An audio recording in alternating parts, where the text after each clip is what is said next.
The Handkerchief by Great 78. Chapter 109. Interpretation, Interrogation, Ingratiation. Back in his dormitory with his bed warded, Draco took out the prophecy to read again. His first instinct was to send it word for word to Hermione to analyze. Chances are she could tell him exactly what it all meant. But there were some things he could likely figure out on his own. The final Master of Death returns, he who completes the quest unknowingly. This had to be Lord Voldemort. Who else could it be? He had these Horcruxes.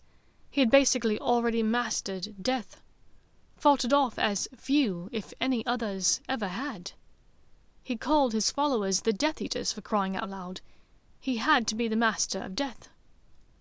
Completes the quest unknowingly. The quest, the Deathly Hallows. Hermione said that was what Lovegood had called it, a quest. How could one complete the quest? It stood to reason that completing it meant completing the trio of items. But did Voldemort even know about this quest, these Hallows? He didn't grow up reading wizarding tales. Perhaps he'd never even heard of Beedle the Bard. So if he got these 3 items, he would complete it unknowingly. He was searching for the Elder Wand. Draco had no doubt that, eventually, he would find it. Lord Voldemort was nothing if not a wizard that typically got what he wanted. But where would Voldemort find a stone that brings back the dead? Draco knew not just from wizard lore, but from his history of magic classes, and his own readings over the years, that there was no way to truly bring back the dead. Ghosts, spectres, portraits, even inferi, these were all shadows of the formerly living.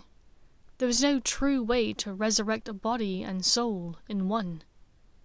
But what if Voldemort found a way to conjure such a stone, or create one, or perhaps just summon it? And the invisibility cloak. Draco had only ever seen 2 such items. One was a poor facsimile, Jugson's Demigeist fur one, and Potter's. If ever there was a true cloak of invisibility, as much as Draco was loath to admit it, it would be Potter's. And yet, even his witch, intelligent and empirically minded as she was, did not believe that this cloak was the cloak. But then again, it wasn't that she didn't think it was the cloak. It was that she didn't believe in the existence of the 3 items themselves, Draco told himself. But how would Lord Voldemort acquire it? Potter would never willingly give it up, and certainly never to Voldemort. Best come back to that, he thought uneasily. He read the next sentences of the prophecy.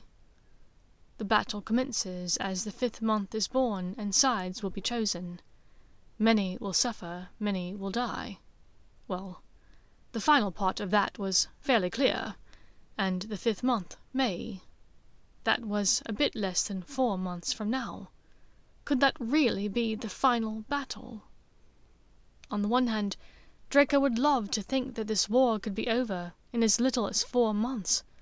But on the other hand, if this prophecy really told that Lord Voldemort was the Master of Death, that indicated that everything would be over in 4 months, and it didn't seem like it would be a positive outcome. Shit. This was Draco's 6th year, all over again. Knowing that the weight of Dumbledore's murder was hanging over him the entire time, counting down the days until the end of the school year deadline. May. In the grand scheme of things, May felt like only weeks away, largely because it was. He looked back at the parchment. 1 Phoenix core is broken, the other abandoned, but it matters not in the end. Potter's wand had a Phoenix core, and Hermione had said once that his and Voldemort's wands had the same core. 1 Phoenix core was broken. That part of the prophecy had already come true. The other was abandoned. This was likely true as well. Lord Voldemort had said as much when he took Lucius's wand, then when he had demanded Selwyn's. Draco doubted that the Dark Wizard would truly throw it away, but he was certainly abandoning it, in search of a better one. It was a bit of a mystery as to why. In Potter's interview with Rita Skeeter, he'd said that their wands connected, and that the Death Eaters were prevented from interfering that night in the graveyard by the magical connection. Potter had not mentioned the Phoenix Feather cause, but Lord Voldemort had probably tortured the information from Ollivander months ago. Draco read the final sentence of the prophecy. For the true master of the wand will be disarmed, and it is his wand that shall prevail. The true master of the wand. What wand? Potter's. Voldemort's, the Elder Wand. This part of the prophecy was the most confusing to Draco, and therefore the most troubling. Was there some third wizard out there, dark or otherwise, who was about to step into the fray? And how could this mystery wizard be disarmed, and yet their wand win the war? Clearly the wand would be won by someone else, but who? Potter or Voldemort? Would one of them find this wand, perhaps the Elder Wand, and kill the other, ending the battle? His mind was swirling with possibilities and bits of information. It was far too much to put together coherently and make sense of it this late at night. But he felt as though one thing was certain. He could not tell any of this to Hermione. Prophecies were merely vague predictions, not fact. It didn't matter that some of the things within this prophecy had already happened. Just because some things were true did not mean that all of the things were true. And if Draco was reading this right, it was naming Lord Voldemort as the Master of Death, and essentially saying that whoever found the Elder Wand would win this battle. Draco went to sleep, dreaming of powerful wands, of duels between snakes, dragons, and phoenixes. The month of January bled into the dreariness of February. The castle felt cold and lonely. Despite small bits of anarchy, of mutiny amongst the students, things were getting far worse. At some point, Amicus had realized that torturing wasn't working very well. At least, anything besides Crucio and just plain old beating the shit out of someone. Having been given the assignment of interviewing every student that Harry Potter knew or had ever associated with, Draco drew up a list of 20 or so names. Then he went to Louiselette. He explained the task to her, then told her what he needed her to do. Take this list and go around to every single one of them. Tell them that I'm going to ask questions about Potter. Where they think he is, what they think he's up to, that kind of stuff. Tell them no matter what, even if they think they have some kind of idea, they need to act entirely ignorant. And even the ones that know where I stand on things need to treat me as the enemy. Does that make sense? She thought about it for a second. I'm assuming that you are worried that he will search your memories? Exactly. I'll try to do it this week. I only need a few minutes of everyone's time. The interviews went as planned. Some students were naturally suspicious of him and treated him as such. Others really leaned into the acting bit. Neville in particular offered to fight him in hand-to-hand combat. Classes progressed much the same as they had the previous semester, with most teachers centering their subject matters on self-defense. Professor Flitwick allowed them to have most Fridays off entirely, claiming that they needed a break. The winter Quidditch matches had gone well for Slytherin, with 2 decisive and dominant wins over Hufflepuff and Ravenclaw. There only remained the Gryffindor-Hufflepuff match next month, after the Easter holidays. Gryffindor, despite their slim victory over Slytherin, had gotten their asses handed to them by Ravenclaw, 410 to 160. Miraculously, despite losing their opening match, there was still a chance for Slytherin to win the Quidditch Cup. Draco found this both annoying and amusing. On the one hand, he had to wait for Potter and his own particular brand of drama to leave in order to win. But on the other hand, Slytherin might finally win a year that he cared the least about it. Harper disappeared one day in late February, a few days after their final Quidditch match. Draco asked Urquhart privately if he knew what had happened, but the sixth year only shook his head, a bit sadly. He couldn't take it any more. Went back to his family. I don't know if he's coming back. The family is pureblood, but they're pretty poor, you know.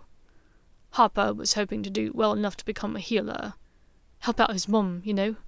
She's been sick most of his life. I think he has some lofty ideas about finding a cure for her. Poor bastard. This had taken his and Theo's and Blaze's typical Wednesday evening drinking sessions in their classroom 4 hideout from pleasantly buzzing to nearly blacking out. Poor bastard, indeed. Harper wasn't the only person to disappear. At some point in the middle of March, Neville simply stopped coming to classes. In dark arts class, he had been forced by Amicus to attempt the Cruciatus curse, something he'd been resisting for months. Neville told him to go fuck himself with Cruciatus curse, then had taken off running with Amicus in hot pursuit. Half of the class followed them, cheering Neville on. Draco followed as well, occasionally sending a tripping jinx or a sticking jinx to Amicus's feet. The following day in Ancient Runes, Weaslette told him that Neville had found his way into the Room of Requirement, which had provided him with a safe place to stay. He had snuck out when he knew both Carrows would be in class, to let everyone know he was all right, and to let anyone who needed it know how to get inside if they found themselves in a similar situation. How's he getting round the food problem? Ginny simply stared at him. Gamp's law, you know. The room can't make food. I'm not really sure. Maybe elves. When I see him, I'll ask. Hermione was having very little luck keeping Potter on task. Since learning about the Deathly Hallows, Potter had apparently become fixated on finding and using the Elder Wand before the Dark Lord did. She wrote, "It's a bit scary, you know. He seems downright obsessed." I expect maybe he's just nervous. You said that Weasley brought a wand that he could use, but it isn't working. Well, he probably just wants a wand that he knows is going to work. One that will defeat you-know-who. I understand, but even with the Elder Wand, there is no way to defeat him without destroying the Horcruxes. It's been months, and we still have no idea where to find the other 3. And of course, at the end of it all, Harry needs to be prepared to fight him. He needs to be practicing defensive magic. But all he wants to do is sit around and talk about this stupid wand. She had told him, now that he had learned what Horcruxes were, about the ones that had been destroyed already. The ring, destroyed by Dumbledore, had belonged to Riddle's wizarding ancestors. However, Hermione did not know where it was now.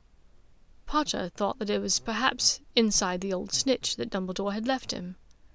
He also had a crazy idea, at least crazy according to Hermione, that the ring was also the Resurrection Stone. She wrote, "The Resurrection Stone simply doesn't exist. This ring, if that's even what this is inside the snitch, was simply an heirloom. You-know-who found it, knew that it belonged to the Gaunts to whom he was related, and at some point he made a Horcrux from it. That's it. That's the end of it." The other Horcrux, amazingly, had been destroyed by Potter himself, at the age of 12. There had been a diary, evidently given to Ginny Weasley by his own father, Lucius. The diary was a Horcrux, and essentially possessed Ginny, making her open the Chamber of Secrets. When Potter went down to find her, he defeated the basilisk because Dumbledore sent the sword of Gryffindor inside the sorting hat. Basilisk venom, like fiend fire, was able to destroy nearly everything it touched, so when Potter used the sword to kill the snake, the blood strengthened the goblin-made sword of Gryffindor, making it likewise able to destroy a Horcrux. It was an insane tale that seemed nearly impossible, although not to Draco, who felt like all of this was just typical Potter shit. It also did not surprise him, the role that his father had played in the entire debacle. His father may be rather toothless these days, but there was not so long ago that he was a vicious, devious asshole. Draco had accepted that long ago. The Easter holidays were approaching, and many students were going home for the break. Right before the halls, in Ancient Runes class, Ginny told him that Neville was staying in the Room of Requirement with a handful of others. It seemed that the confounded and likely imperious Auror, John Dawlish, had tried to terrorize his grandmother. Augusta Longbottom had done everything but hex the bollocks off of him, and then went on the run, so there was no way he could go home safely. So, how did he get around the food problem? Draco asked. Oh, apparently he only needed to ask the room for a way to get food, not for the food itself. So the room opened up a passage out to the Hog's Head. The food's kind of tripe. Neville says that Aberforth's cooking is shite, but it's edible.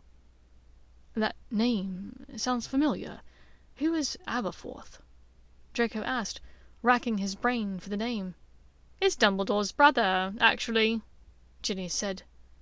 Draco gave a low whistle. Wow. His brother lives in Hogsmeade. Yeah, it's good, too, because it gives Nev some connection to the outside world, beyond the handful of DA coins that is still circulating. Draco chuckled. Well, that's good. And speaking of being able to communicate with coins, I made you one of these. He handed her a galleon that matched his own, inside of his pocket with a G in the serial number. I really don't need a handout, Malfoy. She began jokingly, but Draco waved a hand at her. It isn't real money, Red. It works similar to the DA coins, but instead of all the coins matching like those, it sends a message. He showed her how it worked. She looked at him appraisingly. This isn't going to possess me, like the last thing a Malfoy gave me, is it? Don't threaten me with a good time, Red, Draco said jokingly. Then he stopped smiling and said, I'm sorry that happened to you, by the way. I know it wasn't me that gave you the diary, but I still feel guilty. Ginny gave a small sigh. Yeah, I won't lie. That was a tough year. Yes, all around. Not one of my favourite years, Draco agreed, although I wasn't turned into a ferret that year, so it had that going for it. Was it because everyone thought you bought your way onto the Quidditch team that year? Ginny teased mercilessly. That might have had something to do with it, Draco conceded. Ginny took the coin in her hands and tried it out. This is a little bit ingenious, you know, Malfoy, Ginny said begrudgingly. Her coin cooled at the same time as his heated, and she watched as he read her message from the edge. Thanks. Mai and I developed a method together in our 4th year, he said by way of explanation. Ginny shook her head in disbelief. Mai, huh? Every time I think I have the full story about you and Hermione. Lieselet, the full story would absolutely break your brain. But we don't have time for that today. To quote the smartest witch I know, these runes can't translate themselves. Chapter 110. Coins, Covertness, Calamity. It was the night before the Easter holiday break, and the attitude in the Slytherin dormitory was almost jubilant, especially since Bacon and Eggs were out patrolling. Theo was meeting Eliza to fly to Ibiza for a few days, before taking a portkey to Italy to visit Blaise. Eliza says that they serve food and drinks on the airplane in tiny little trays. That makes sense, because the airplane is really small, isn't it? Draco asked, although How do they fit a lot of people inside them? I feel like you both know the correct word is airplane and you're just fucking with me, moaned Blaise. Blaise was going directly to the Standard Hotel to Portkey to La Spezia, to meet his mother and family there. Give Luna this, please, Blaise requested, putting a small box on Draco's bedside table. It's a late gift for Valentine's Day. Since your shitty house guest took her, we didn't get to enjoy the holiday together. Draco offered a commiserating smile to his friend, and the other wizard gave a reluctant grin back. Blaise had kept him informed of Luna's well-being these past few months. She'd learned to play the flute from Pym, and had been studying wand lore with Ollivander. She and Narcissa had had lively discussions about all manner of things, and at least according to Draco's coin from Narcissa, they'd grown to be quite close. She had not seen anyone besides the three of them and Tiffy. Narcissa, true to her word, had kept everyone else at bay. The train ride home for the Easter holidays was fairly quiet. As there were far fewer people than usual, he and his two friends were able to get a compartment alone. Draco spent part of it sleeping. As the start of May approached, his ability to sleep any more than an hour or so at a time had sharply declined. As they approached King's Cross, Draco grew more nervous. He turned to Theo and Blaise. "Keep your new coins with you at all times. Let me know about anything you hear." "I will," Blaise said, all joviality from the night before dissipated. "Luna has been messaging since we left Hogwarts. She says she feels something bad is coming. Ted said a week or so ago that they noticed a lot more snatchers around lately. He said Dean Thomas had a close call the other day in Glasgow. They were hoping the bigger city would provide more cover, but he was spotted, even with the disguise he was using. Dean only just managed to apparate away." The three of them exchanged nervous looks. "Stay safe," Draco said to them, and they told him the same. On the platform he exchanged a brief nod with Ginny before the ginger-haired witch left with her father. He took out his coin marked G. "Keep your eyes open and stay safe, Weaselette." About 10 minutes later he was unpacking his birds in their fancy birdcage from his magically extended bag in his suite. A reply came from her. "You too, ferret?" In spite of the painful memory of that day years before, Draco smiled wryly. "Ugh! Treacle tart! Again! You miserable wretch! You know this makes my teeth hurt!" Bellatrix raised her wand to fire a hex at Tiffy, and Draco aimed his wand from under the table, almost without thought, firing a Protego Proculus in Tiffy's direction.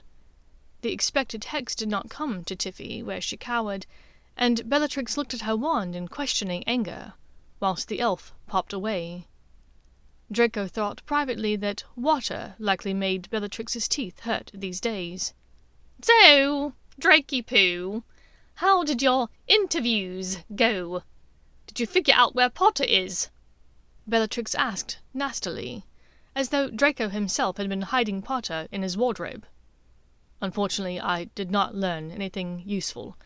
Most of Potter's friends have either left the school already, or they weren't close enough to him for him to confide in. So I didn't get any helpful information," Draco told Bellatrix's mouth. He knew the Cruciatus was coming because of that, once Lord Voldemort returned from wherever the hell he was. But at the moment, he didn't much care. He'd face it when it happened. He was lucky, in a sense, he supposed. Most Death Eaters who had failed their mission when the Dark Lord wasn't around had to take their punishments from Bellatrix. She, at times, seemed even more unhinged and sadistic than the Dark Lord, which was truly saying something. But she'd only tried it once against Draco. Narcissa and even Lucius had both stepped in and stopped it, almost before it began, for which Draco was forever thankful. The 10 seconds of excruciating pain was enough for him to know that he never wanted to experience it again. It's just as well, I suppose, Bellatrix was now saying. Once the Dark Lord gets what he's looking for, all he has to do is to go into any wizarding village and start dropping bodies. Word will get out, and Potter will come running to save them all. Bellatrix cackled disturbingly. She stopped laughing suddenly and reached for her mouth with a worried expression. Draco assumed that she had accidentally swallowed a dead tooth. The rest of the meal passed in silence. Lucius was quiet. Probably because he was on his 8th fire whiskey of the morning. But Draco had a feeling that his mother, much like himself, was wondering if this was an actual plan of Lord Voldemort's, or if Bellatrix was just making things up. The next few days featured a constant parade of Death Eaters, and others coming by to report to Bellatrix about various goings-on around Britain. Pious Thicknesse, the Minister of Magic, came twice, once accompanied by Percy Weasley. Weasley looked extremely uncomfortable, as though he'd rather be anywhere but here. Draco was slightly tempted to ask the nervous wizard if he was seeing anyone special these days. There were many within the ranks that felt that the focus on Potter was unnecessary. Narcissa had told him his second night back. They wished instead to change the government itself. They hoped to pass laws protecting magical folks from muggles, half-breeds, and the like. They wanted fewer trade embargoes, so that their black market goods would be able to move into the open market, therefore increasing their buyer bases. They wanted jobs for relatives, fewer restrictions on the statutes of secrecy, and a redistribution of ministry assets that favoured their vaults. In short, they didn't give a shit about some half-blood 17-year-old wizard. But the Snatchers were still roaming the country, searching not just for Potter, who carried the highest bounty, but for anyone else who was known or suspected of being Muggle-born. Thicknesse touted the numbers to Bellatrix dutifully, whilst the other Death Eaters present listened with varying degrees of interest. On Wednesday after breakfast, Draco had resigned himself to another long day of meetings with various ministry officials and others, when his trouser pocket began heating repeatedly. He didn't know which of the 5 coins it was, though he had just seen Narcissa. Snape never contacted him. Ginny didn't strike him as the panicky type, which left Blaise and Theo. Draco saw Lucius walking with Travers ahead of him, heading into the meeting. "Father," he called urgently, "I'm not feeling well this morning. Can you offer my regrets if anyone asks where I am?" Had Lucius been alone, he would have seethed at Draco, threatening bodily harm for abandoning his duties. But with Travers there, Lucius had to pretend to be fatherly. "Yes, Draco.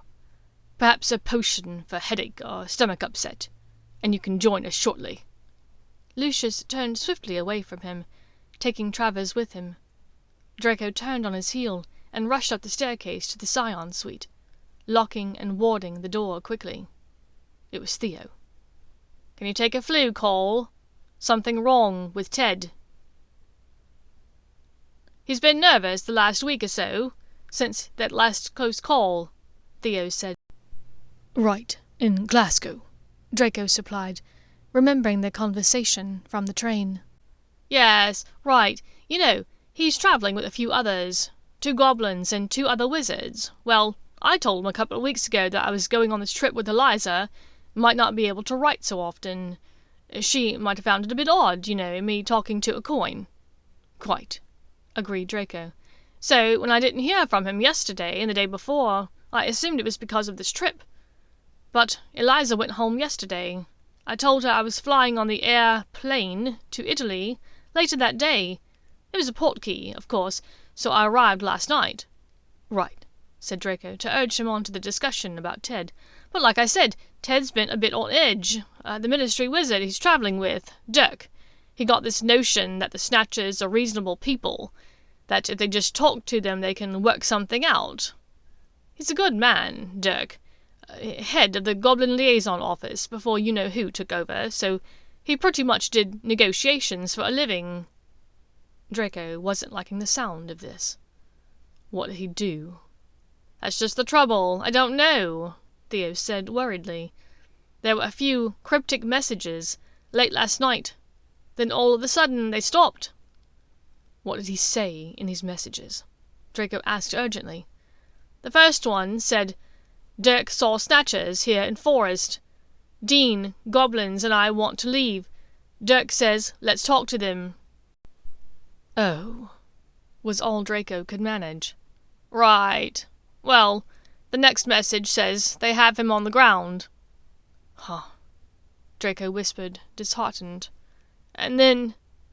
Theo broke off and took a deep, steadying breath that did not keep the waver out of his voice. Then he said, going to help. Tell girls I love them. Oh, God, Draco said. Quite, Theo said, looking up to catch his eye. At first I had hoped he was saying he was going for help, not going to help, like maybe he could find someone to help. I don't know. There's no one who could have gone, but I just hoped... A lightning-flash tear dripped down Theo's face and sizzled in the fire below. And now he's not getting my messages and not responding when I write to him. Theo looked up at Draco. I'm worried that I'm never going to hear from him again. Draco found his breath coming very shallowly. It was a thought that pervaded the edges of his mind all the time, that everyone he cared for, but especially about Hermione. What would he do if, one day, the handkerchief stopped growing cool to indicate that his words had been read? And his aunt and cousin, what would they do? How would they react when they found out? What should I tell Andromeda? Theo asked in a hoarse whisper. She messaged this morning, asking if I talked with him today. Let me call my mother. Call me back in 10 minutes, Draco said. Theo's head disappeared from the fire without a word of parting. Draco withdrew his coin from his pocket and spoke to it. Tell me again what the last message said, Narcissa asked fearfully of Theo, whose head was back in the fire. He said, going to help. Tell girls I love them. Fuck, Narcissa said, surprising both wizards. But neither of them said a word as she processed the message. After a moment she took a deep breath and spoke again. We need to tell Andre that he's missing. If she finds out through the wireless or from rumors, it would be bad. Agreed, Theo said. Should I? No, I will, Narcissa said, standing. I'll go now. Let me know if you hear anything else. Do you want me? Draco started. No, I'll go alone, his mother said stiffly. I'll go now. She took a few deep breaths, then turned on the spot, vanishing in a swirl of aqua-coloured robes. Draco sat down heavily on the side of his bed. It's not going to be easy, Theo said. No, Draco agreed. A few moments of uneasy silence passed, and he attempted to fill them. How was Eliza? Good. Upset that Hermione apparently moved without telling her. She's smart, that girl. She knows there's things no one's told her. Things that are secret. She said she looked up our school on something called Netscape. She described it as this huge book that has all kinds of information in it. She said Hogwarts wasn't listed anywhere in the United Kingdom or anywhere else, for that matter. Draco said noncommittally. And she asked where my toothbrush was, and was a bit surprised at how fascinated I was when she used a toothbrush. Yes, muggle tooth care is a whole thing for them, Draco agreed. And she asked if I could do magic. What? Draco asked. Theo could certainly bury the lead in the conversation. I kind of played it off, I think. But I was trying to make our last night there perfect, you know. The restaurant didn't have a table, and the maitre d' was sending us away, but then suddenly the perfect table overlooking the ocean opened up, and they were out of the dish she wanted, but I asked the waiter to check again, and it was back. And then we decided to take a walk on the beach." "Yeah?" Draco asked dully. This wasn't going to end well, he was sure. "But it was raining a bit, and she said, 'It's okay, it'll pass.' But it got worse and worse, so I kind of redirected the clouds, and it stopped raining just over us." "Shit, Theo." Draco shook his head. "And she was cold, so I summoned her jacket from the hotel." Draco's eyes flew wide. "What the fuck? Well, hang on. We were right outside of our hotel, and our windows opened to the beach, and it was quite dark. No one else saw it. But Theo, she didn't have it with her. She had to know. Yes, well, I told her I had it in my pocket the whole time. But she kind of knew that that was a lie, because earlier she'd been grabbing my—" "Fuck, Theo, I don't need to hear." "Yes, well, anyway, she said it kind of jokingly there on the beach, but she had this look in her eyes, like she really was considering it." Theo finished a bit lamely. "You'd better watch out. You're going to get her obliviated and get your ass tossed into Azkaban," Draco warned. "Yeah," Theo sighed. "I'm just not sure what to do, you know. I really like her, but with this whole situation with you-know-who, and my father being the shithead he is, I don't know what to do." "What is she doing after school ends?" Draco asked. "She's going to Muggle University. Probably meet some fit-looking bloke and move on, I suppose," Theo answered with a note of sadness in his voice. "Maybe just give it a little time," Draco said, thinking about the prophecy. He didn't know if it was accurate, but one way or another, all of this could be over quite soon. "Yeah," Theo agreed. Then, "Holy fuck! What?" Draco demanded, frazzled by Theo's sudden outburst. "The coin!" Theo withdrew from the flue, and then the flames returned to their usual orange. What the hell? What did that even mean, the coin he shared with Ted? A few minutes later, the green flames roared to life again, and Theo's head reappeared. Where his face had been animated and excited a moment before when he left, he now appeared to have aged 10 years. "You need to go to Andromeda's house and talk to her."